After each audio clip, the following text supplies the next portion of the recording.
Alrighty guys, welcome to yet another episode of my Let's Play the full version of The Crew, and in this episode we're going to be doing a dirt spec kit on the Nissan Fairlady Z.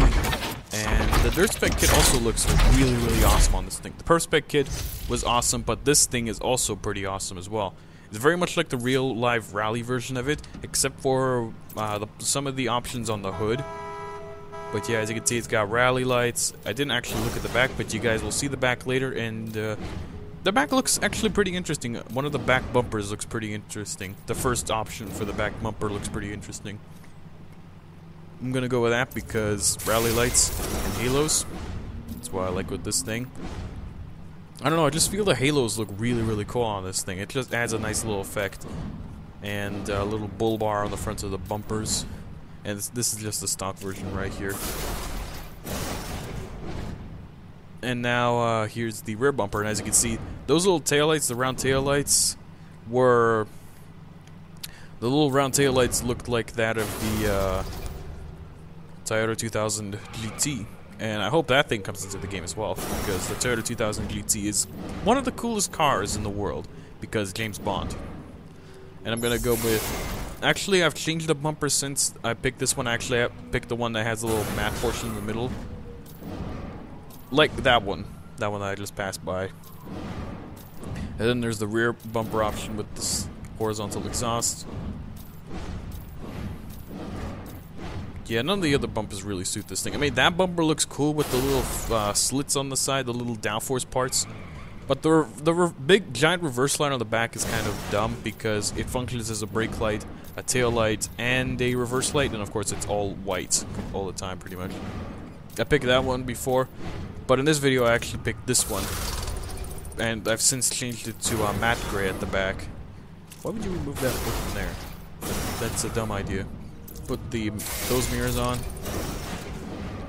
Of course, there's a big wing on the back, and then there's this little lip one on the back. That one didn't really suit my style. It doesn't look quite right for me. It looks kind of weird, so I just decided to keep the stock rear wing. I believe that one was matte colored or carbon fiber colored. Actually went with a matte colored hood along with the snorkel. I just decided to put the snorkel on it for fun. This hood option right here looks dumb because the real one doesn't have it, and it's a V6 that's sticking out of the hood. It looks really dumb. Overall, but if you put the right parts on this thing, it actually looks really good. And there's the amazing interior. But yeah. Actually, High Train told me that this thing doesn't have a snorkel on it, but I don't really care.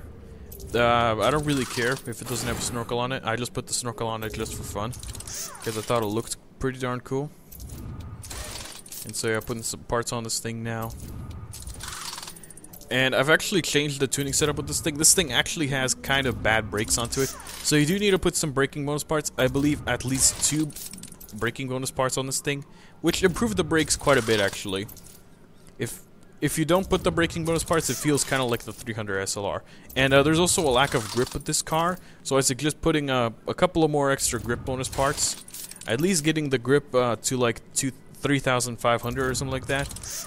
Or somewhere around 3,250 to 3,500. I'd say that's going to be an ideal setting right there for this car, because this thing suffers from a lack of grip, just like the perf spec one. And yeah, we'll just look in the exhaust now to see if the exhausts are legit and cool. And so yeah, now we're gonna quickly change the color back to blue, because the blue looks awesome. And now we're gonna do some sticker options for this thing. Actually, me and High Train picked exactly the same sticker style. I thought that sticker that I have right now on it was the only one that seemed to really work with this car. None of the other stickers worked with this thing really at all. But other than that, this thing really doesn't even need. This thing doesn't really need stickers on it, because it just looks cool already. Of course, we're gonna put the stock rims onto this thing. The stock rims look kind of weird with this car. I don't know why. I feel the Watanabe rims would be even better for it, because the stock rims kind of stick out quite a bit with it, and it's just the way they kind of stick out, like, I don't know, or something. No, I'm skiing. But basically, it just looks kind of weird. Normally, rims sit completely flat on it, especially, and then they bulge out a little bit. But this one's actually sticking out quite a bit on this thing. And I have hardcore on for this thing, but I'm gonna put it to sport. And from when I'm actually driving this thing, it looks kind of normal, but on some of the tighter corners, the lack of grip that this thing kind of has is a little bit of an issue, and this thing has halos. By the way, with the Perf-Spec one, when you actually have the low beams on the, when you have the low beams on for the Perf-Spec Nissan Fairlady Z, the halos are only on. But when you go out to a certain area where the high beams come on, which is basically anywhere besides the city, then you have the halos and the high beams on.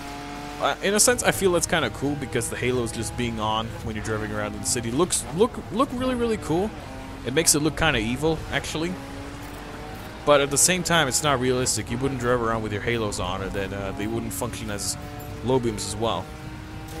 But they did a better job on the Dirt Spec one. I've seen that commonly, especially with the 2011 Mustang GT. With the Street Spec edition of the 2011 Mustang GT and the Perf Spec one, the GT 500 style headlights were wrong because it didn't have the little orange parking lights on the sides.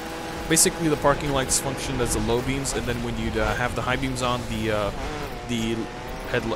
basically the projector beam headlights come on, and that's not right. But with the Dirt Spec one, you actually have the little orange portion on the turn indicator lamps, which is realistic, and that's a good thing. And of course, you also have the low beams on all the time. I don't know if you've seen that. If you watched my if you watch my video of the crew beta where I customized my Mustang GT into Dirt Spec, then you'll get what I mean when you look at that. And then look at my Perf Spec, the video where I make up the Perf Spec Mustang GT, and you'll see a major difference between the headlights on those two cars. And so overall, this is a brilliant car. Now we're actually going to go on Hurricane.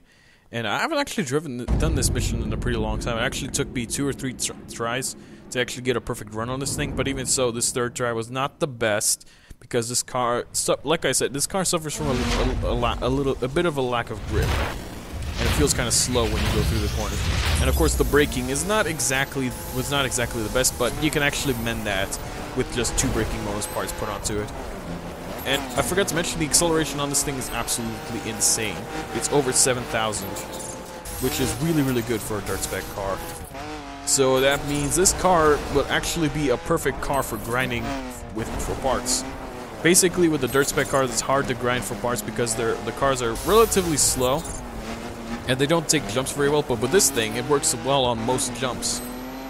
And I've actually tried it on an off-road jump. I've tried it on an off-road jump where it works extremely well, and it works very well on the on-road jumps. But you need to get you don't even need to really get a run up. You just need to kind of start up the mission, click restart, so that you get a little bit of a flying start. Because if you just start it off with standing still, then you're not going to go very far. You're only going to get gold. But if you or silver, but if you start it off with you click restart when it basically makes you go flying. Basically, you get a black screen and then you go flying towards the checkpoint, the activation check part, and then you get a much further jumping distance. And I kind of failed there because I took that little section right there completely wrong. I should have gone over one of the bumps. I forgot about that. With this because I haven't driven this in a long time, and this is actually one of the first missions where I won crew credits, 100,000 crew credits, which is totally awesome. It was from a community challenge, which was totally awesome that I actually won that. And I recently got some more crew credits from Canyon Narrow, but I accidentally redeemed them, and I couldn't really avoid that because there's no checking portion for the codes. You just redeem it. Or maybe that was at the time when the servers were buggy, because yesterday the servers were pretty bad. They were laggy. Your rewards would not load up, and your Uplay rewards would not. Well, they would load up, but even if you owned them, then they would just show up as something you didn't buy yet, even though you actually already bought it. But they fixed it. And then today, early in the morning today, Uplay broke, and you couldn't. Basically, your game was deleted from Uplay, but it was not permanent, thankfully. Thankfully, everybody got all their games back on Uplay. I think they were transferring something on their servers. I don't know exactly. They were transferring the games. They were doing something with the servers and they were moving the games. I don't know exactly what happened, but it's fixed. That's the most important part. They fixed it, and thankfully we didn't lose anything in the process. Well, then again, I don't think we would have lost our saves with that, because basically I think the saves are on a different server, and Uplay is... Well, I'm pretty sure they make a backup of your saves to a different server, because otherwise if they didn't do that, then that would be very, very annoying, because somehow your save gets corrupted on their servers, then that would suck, because you would completely lose your progress on the game. And yeah, I'd rage pretty hard as well, because I play this game a lot, and I've got a lot of stuff on this game absolutely perfectly, and it would suck for me to completely have to completely restart the game from scratch. But it would be fun to restart the game from scratch. So that's it for this episode. I hope you guys enjoyed this video, and the 240Z is absolutely amazing. Thanks for watching. In the sky, gazing far into the night, I raise my hand to the fire, but it's no use, 'cause you can't stop it from shining through.